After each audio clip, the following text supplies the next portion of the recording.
Perkenalkan, kami dari kelas 94 SMP Negeri 1 Tepilang ingin menjelaskan tentang bab 3 dengan mata pelajaran Bahasa Indonesia. Perkenalkan, nama saya Ferdiansa. Perkenalkan, nama saya David Haki. Perkenalkan, nama saya Iwan. Kami di sini ingin menjelaskan tentang isi-isi bab 3. Saya di sini akan menjelaskan tentang bagian A. Bagian A, unsur-unsur pembangun cerpen. Unsur-unsur pembangun cerpen ada dua macam, yaitu unsur intrinsik dan ekstrinsik. Yang pertama, unsur intrinsik. Unsur intrinsik ada 6 macam, yaitu tema, alur, latar, tokoh atau penokohan, sudut pandang, dan amanat. Yang pertama, tema. Tema adalah ide utama dalam pembangunan cerpen, atau juga tema juga dapat diartikan sebagai landasan dasar membangun cerita. 2. Alur. Alur merupakan pola pengembang hubungan antara jenis hubungan sebab akibat. Alur menjadi ada 3, yaitu alur maju, alur mundur, dan alur campuran. 3. Latar. Latar adalah berkaitan dengan tempat terjadinya peristiwa, hubungan waktu, dan suasana. Latar dibagi menjadi 3, yaitu latar waktu, latar tempat, dan latar suasana. Latar tempat. Latar tempat berkaitan dengan tempat terjadinya peristiwa-peristiwa yang ada dalam cerpen. 2. Latar waktu. Latar waktu berkaitan dengan waktu terjadinya cerpen. 3. Latar suasana. Latar suasana berkaitan atau memanfaatkan suasana dalam cerpen. 4. Sudut pandang. Sudut pandang merupakan cara pandang pengarang yang untuk membuat kita tempat terjadinya penyajian tokoh. Sudut pandang menjadi ada 3, yaitu sudut pandang orang ketiga, pertama, dan campuran. Pertama, sudut pandang orang ketiga. Sudut pandang orang ketiga dapat menyajikan dengan dia, ia, mereka, Susi, dan Tono. 2. Sudut pandang orang pertama. Sudut pandang orang pertama ialah si aku dalam cerita tokoh cerpen. 3. Sudut pandang orang campuran. Sudut pandang orang campuran jarang ditemukan orang, tapi pasti semua orang pasti bisa melihatnya sudut pandang orang ketiga. 5. Tokoh atau penokohan. Penokohan adalah sifat dari tokoh dalam cerpen. Tokoh dibagi menjadi 3, yaitu tokoh antagonis, protagonis, dan tritagonis. Pertama, antagonis. Antagonis biasanya wataknya jahat, dan protagonis merupakan wataknya adalah baik. Atau 3. Tokoh tritagonis. Tokoh tritagonis disebut juga dengan tokoh penengah. Amanat. Amanat adalah pesan terakhir dari dalam pengarang untuk membuat kita dapat tahu dalam cerpen tersebut.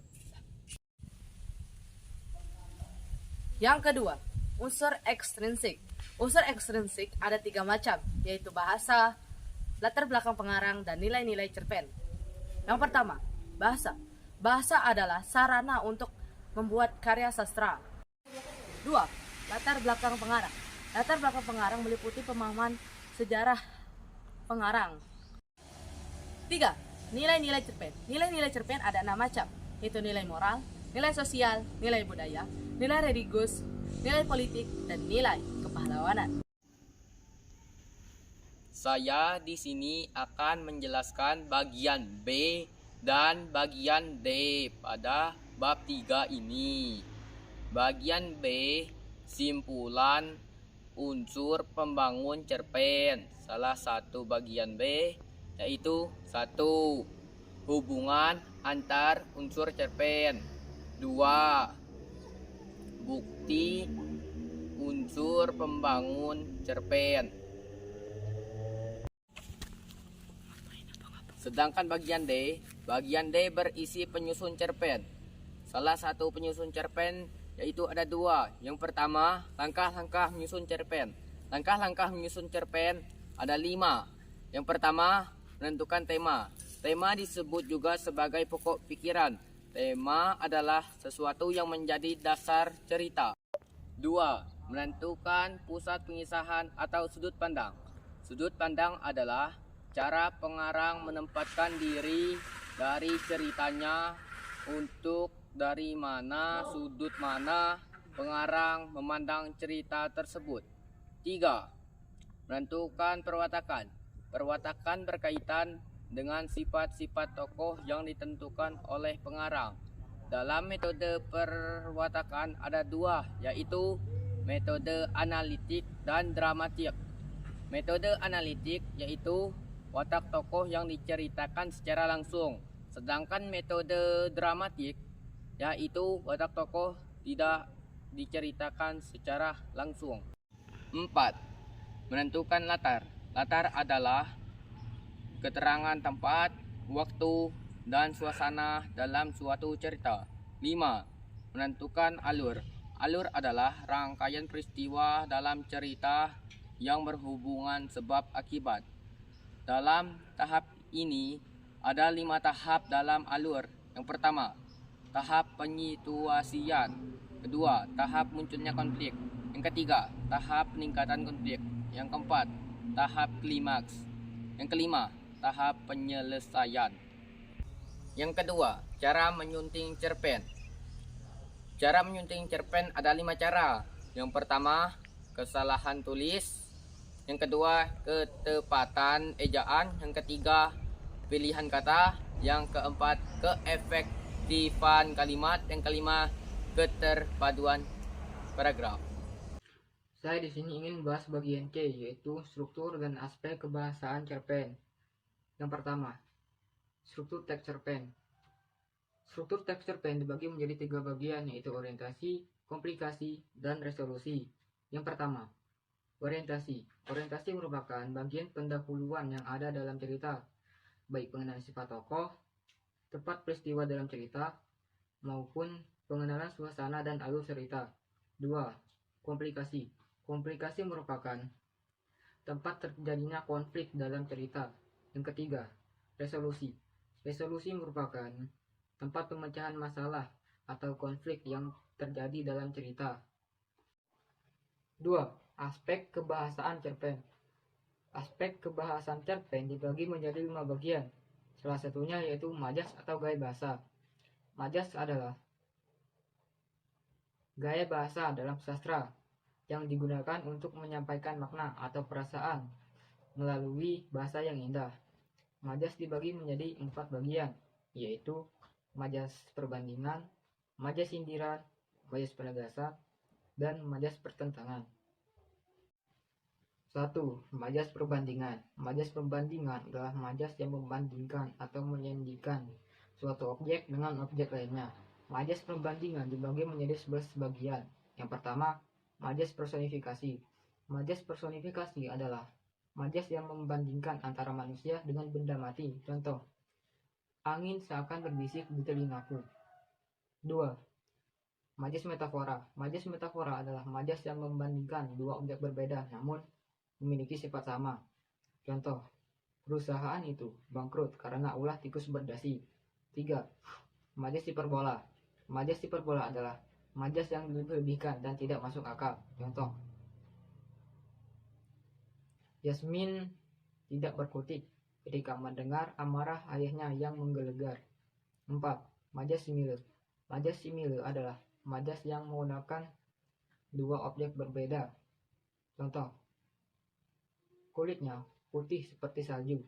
5. Majas alegori. Majas alegori adalah majas yang menyatakan, yang mengungkapkan dalam bentuk hiasan. Contoh, hidup ini seperti roda yang berputar. 6. Majas eufemisme. Majas eufemisme adalah majas yang menggunakan ungkapan halus terhadap ungkapan yang dirasa kasar.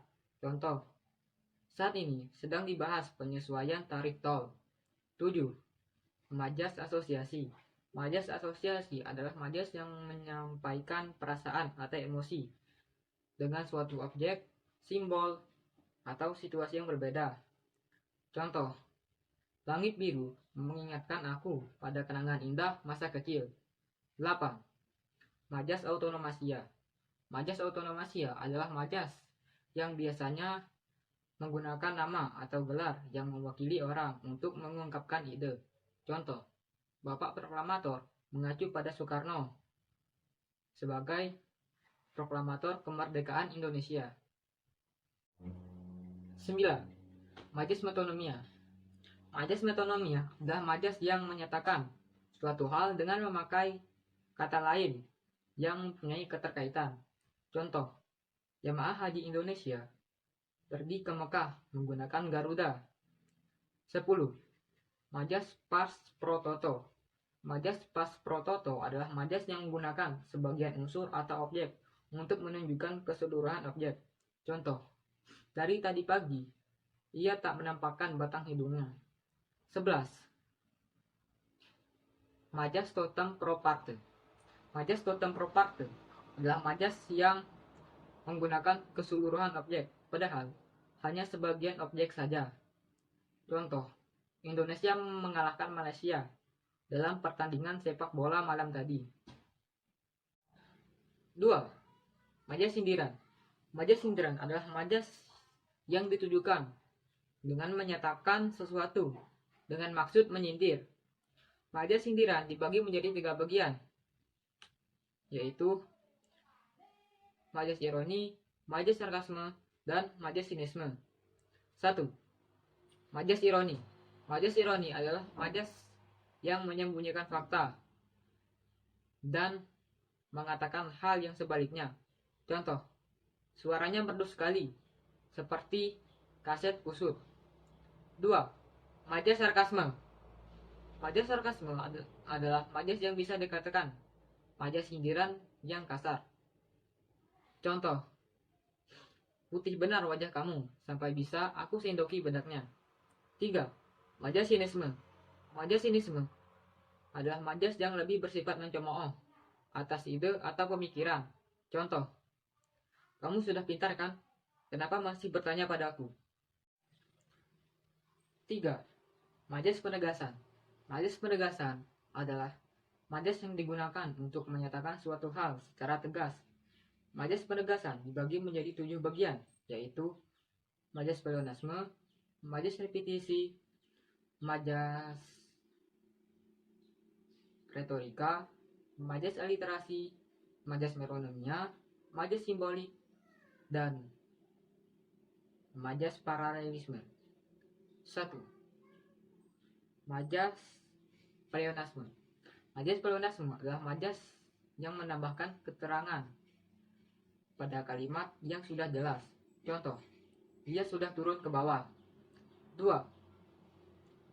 Majas repetisi. Majas repetisi adalah majas yang menggunakan kata, frasa, atau klausa. Contoh, awas, tunggu kedatanganku besok. Tunggu. 3. Majas retorika. Majas retorika adalah majas yang menggunakan kalimat tanya. Contoh, siapa yang tidak mau terlahir kaya raya? 4. Majas aliterasi. Majas aliterasi adalah majas yang menggunakan pengulangan huruf konsonan pada awal kata. Contoh, beli baju biru bersama Budi. 5. Majas meronomia. Majas meronomia adalah majas yang menggunakan kata atau frasa untuk mewakili suatu objek. Contoh, Yonas dikenal sebagai anak kutu buku di sekolah. 6. Majas simbolik. Majas simbolik adalah majas yang menggunakan simbol atau lambang. Contoh, mawar merah adalah simbol dari cinta yang romantis. 7. Majas paralelisme. Majas paralelisme adalah majas yang menggunakan pengulangan kata. Contoh, siang hari adalah untuk bekerja, malam hari adalah untuk beristirahat. 4. Majas pertentangan. Majas pertentangan adalah majas yang mengekspresikan sesuatu untuk mempertentangkan dengan hal lainnya. Majas pertentangan dibagi menjadi 4 bagian, yaitu majas litotes, majas antitesis, majas paradoks, dan majas anakronisme. 1. Majas litotes. Majas litotes adalah majas yang menggunakan ekspresi penutupan untuk ketegaran diri. Contoh, silahkan datang ke buku yang kumuh. 2. Majas antitesis. Majas antitesis adalah majas yang menggunakan 2 kata berlawanan untuk mengungkapkan suatu pertentangan. Contoh, dia adalah cahaya dalam kegelapan dan juga bayangan dalam cahaya. 3. Majas paradoks. Majas paradoks adalah majas yang mengandung pertentangan antara kenyataan dan fakta yang ada. Namun, pada kenyataannya mengandung kebenaran. Contoh, daerah ini tandus, tetapi penduduknya makmur. 4. Majas anakronisme. Majas anakronisme adalah majas yang mengungkapkan suatu kejadian, namun tidak sesuai dengan waktu kejadian. Contoh, kalau saja para prajurit kerajaan Majapahit menggunakan pistol, pasti akan beda cerita. Demikianlah ini yang dapat kami sampaikan. Bila ada kata yang salah, kami minta maaf dan kami mohon ampun kepada Allah Subhanahu wa taala, dan kami akhiri. Wassalamualaikum warahmatullahi